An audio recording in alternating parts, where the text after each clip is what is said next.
შეფასება პოლიტიკური პოლიტიკურ შეფასებას ეს არის ნიკა მელიას გადაწყვეტილება. ეს არის მისი გადაწყვეტილება.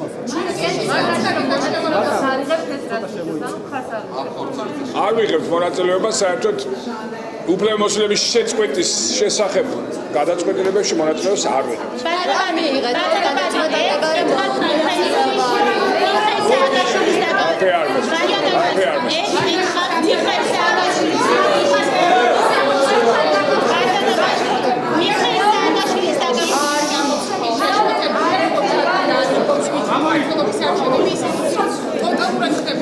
ხო ეს მე კითხვა რა შეგომარებებს. აი როგორ შეფასებთ ამ შეფასება ჯიმრიშის განცხადება არის თვითონ შეფასება. შესაბამისად ვეთანხმები აბსოლუტურად შეფასებაში. იმიტომ რომ ამ შეფასებაში გამოთქმულია მართლაც იმედგაცრუება ჯიმრიშის შეფასებას გულისხმობ და ნათქვამია რომ ეს არის დრამატული უკან დახევა დემოკრატიის კუთხით. და ეხლა ამოცანა არის რომ მეორე ტურამდე არ დაუშვათ იგივე სამარცხვინო პრაქტიკის განმეორება მეორე ტურებამდე, რაც ჩვენ ნახეთ არჩევნების წინ პერიოდში, როდესაც მიმდინარეობდა მასობრივად მოსყიდვა, დაშინება, ადმინისტრაციული რესურსის გამოყენება. ეხლა ჩვენ მივმართავთ საერთაშორისო თანამეგობრობას, რომ ამ დარჩენილი პერიოდის განმავლობაში იყოს ერთობლივი ძალისხმევა იმისათვის, რომ ქართულ ოცნებას არ მიეცეს საშუალება იგივე მეთოდებით მოახდინოს ზეგავლენა ამ მომრჩევლებზე, როგორც ჩვენ ნახეთ ეხლა არჩევნების წინ. ბატონობა, იგივე სააკაშვილის დაკავებასთან დაკავშირებით მინდა რომ გითხრათ.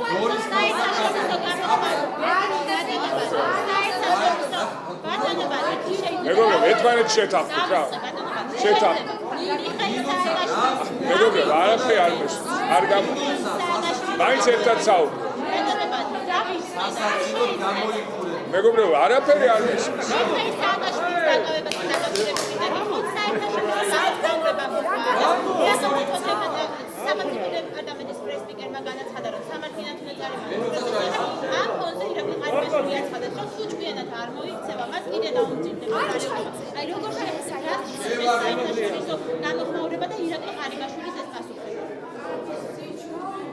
საერთაშორისო თანამეგობრობა კარგად იცის, რომ საქართველოს სასამართლო არის პოლიტიზირებული და არ არის თავისუფალი.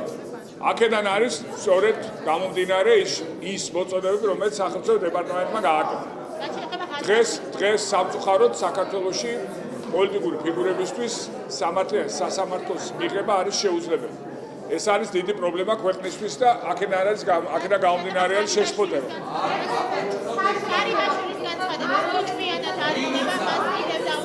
ეხლა როგორ პრემიერ-მინისტრმა შეიძლება თქვას, რომ დაუმძიმებს დანაშაულს ამა თუ იმ ადამიანსაც, ხო სამარცხვინო ამბავია და პირდაპირ მიუთითებს იმაზე, რომ სასამართლო არის დაქვემდებარებული ქართული ოცნების ნება-სურვილს.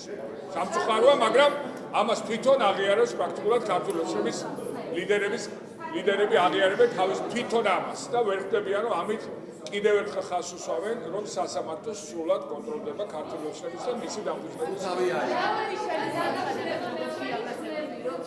მეგობრებო, თუ ერთად ისაუბრეთ, არაფერი არ გამოდის.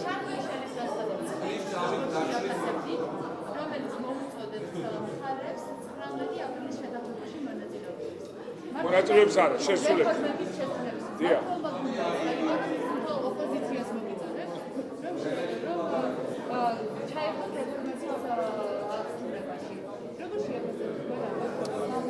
შარლ მიშელის დოკუმენტი არის ძალაში, ქართული ოცნება ნება უნდა ინებოს და შეასრულოს ყველა ის ვალდებულება, რომელიც აღებულია ამ დოკუმენტიდან გამომდინარე.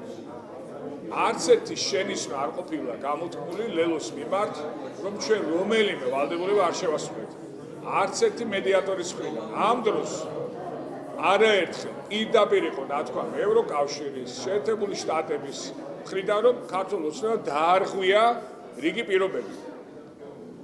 ეხლა აქ პირდაპირ სახეზეა, რომ მედიატორები ამბობენ, რომ არღვევს ქართული ოცნება და ერთი სიტყვაც არ თქმულა, რომ მაგალითად ლელო საქართველოსთვის რომელიმე ვალდებულება არ შეასრულა.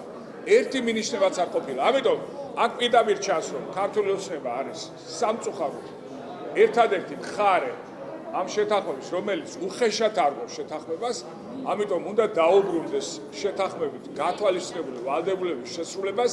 ეს არის აუცილებელი ჩვენი ქვეყნისთვის და ჩვენი ქვეყნის რეპუტაციისთვის და უნდა დაანებონ ძალაუფლებისთვის. ბრძოლაში, ოღონდ ძალაუფლება შეინარჩუნონ, ყველა ვალდებულების დარღვევის პრაქტიკა უნდა დაასრულოს ქართულმა ოცნებამ.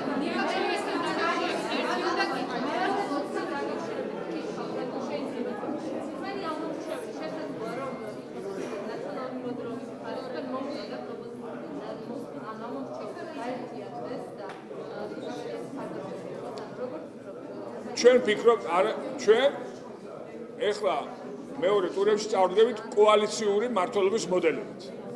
ანუ ჩვენ